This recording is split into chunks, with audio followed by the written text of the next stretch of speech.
রিমান্ডে থাকাকালীন এক হিন্দু অফিসার, ওর অনেকগুলো আয়াত দেখলাম মুখস্থ আছে। আমার বলছে, হুজুর একটা কথা বলি, আপনি তো মাওলানা মানুষ, আপনি তো বিভিন্ন জায়গায় ওয়াজ করেন। আমি সরকারি কাজে 2 বছর ইয়ামেনে ছিলাম, ওমান। ওখানে থাকাকালীন আমি দেখেছি ওনাদের কোরআনে কারিম হাদিস মেনে নেওয়ার আমাদের কোরআনে কারিম হাদিস মানা, এই 3টা দেশে এক না। আপনি তো হিন্দু, অন্য জাতির লোক, কিভাবে কি বোঝেন? আমি যে দোকানে খাবার খেতাম, দোকানের মালিক বসে আছে, টাকা নিচ্ছে ক্যাশ,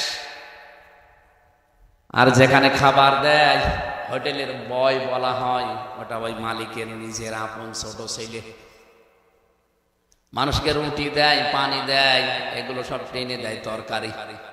ডাক দিয়ে একদিন বললাম, ভাই আপনি এই দোকানের মালিক, এত টাকা পয়সা আপনার, আর আপনার নিজের ছেলে ওকে মানুষের মতো মানুষ না করে ওরে বড় একটা জায়গায় তুলে না দিয়ে আপনি কি করেছেন? ছেলেকে হোটেলের বয় বানিয়েছেন। একটা কথা হলো, উনি ওনার ভাষা দিয়ে বুঝিয়েছে, ভাই আপনি কোন দেশের মানুষ আমি জানি না, তবে অনেকদিন আপনি আমার হোটেলে খাবার খাওয়ার জন্য আপনাকে বলছি, এটা আমার নিজের ছেলে হতে পারে। কোরআনে কারীম এবং নবীর হাদিস আমার সামনে আছে।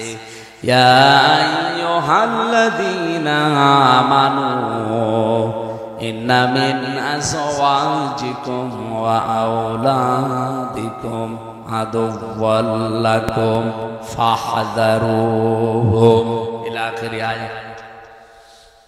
হিন্দু অফিসার আমাকে বলছিল, হুজুর এ দোকানের মালিক আমাকে কোরআনে কারীমের সূরা তাগাবুনের এই 14 নাম্বার 15 নাম্বার আয়াত আমাকে শোনালো। আমারও কোরআনের অনেক আয়াত মুখস্থ আছে, আমি বাংলা সহ মুখস্থ করেছি। আমাকে উনি বোঝাতে চেয়েছে যে আল্লাহ পাক জানিয়েছেন, ইমানদারেরা তোমাদের স্ত্রী সন্তান কখনো কখনো তোমাদের শত্রু হয়ে দেখা দেবে, সুতরাং তাদের থেকে সতর্ক থাকবা।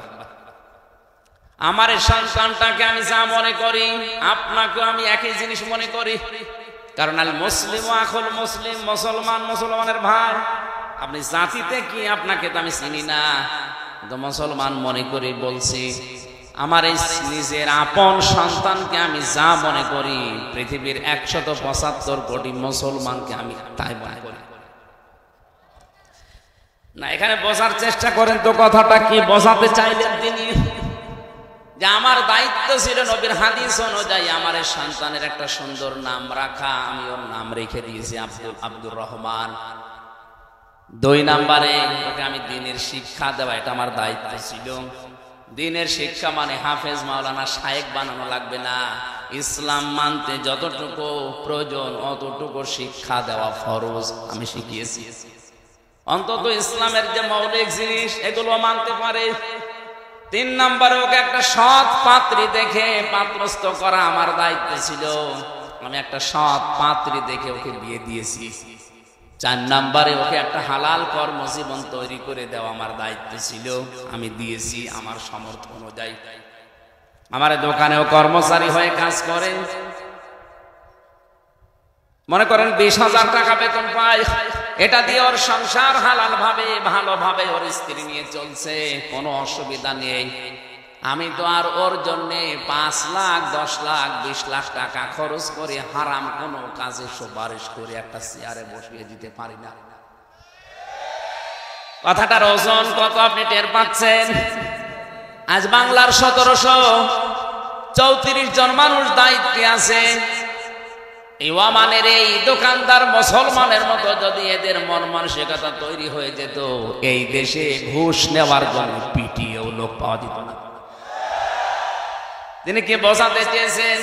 যে আমার সন্তানের উপরে হাদিস অনুযায়ী 4টা দায়িত্ব ছিল আপনার, আমি পালন করেছি। আমি কোরআনের আয়াত সামনে রেখেছি, যেহেতু আমার শত্রু, ওর থেকে সতর্ক থাকা লাগবে।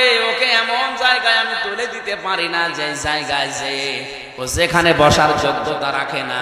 আমি টাকা পয়সা ঘুষ দিয়ে প্রভাব প্রতিপত্তি খাটিয়ে ওই চেয়ারে ওরে বসিয়ে দিলাম, ওইটার কারণে ওই চেয়ারে বসে আরো হাজারো অন্যায় করবে। আপনি বলেন তো, এই নিয়মটা বাংলাদেশে এখন কেউ মানছে না? এই জন্য ওনাদের কোরআনে কারিমের আয়াতগুলো মানা আর আমাদের দেশের মানুষের কোরআনের আয়াত মানা একই আয়াত, কিন্তু মেনে নেওয়ার সিস্টেমটা এক না। আজ আমরা এই মন মানসিকতা নিয়ে যদি তৈরি হতে পারতাম যে ঈমান এবং আল্লাহর পরিবর্তে যারা কুফরিকে, শিরককে, বেদাতকে বেশি ভালো মনে করে, ও আমার সন্তান হলো আমার শত্রু, ও আমার স্ত্রী হলো আমার শত্রু, ওর থেকে আমার সতর্ক থাকা লাগবে।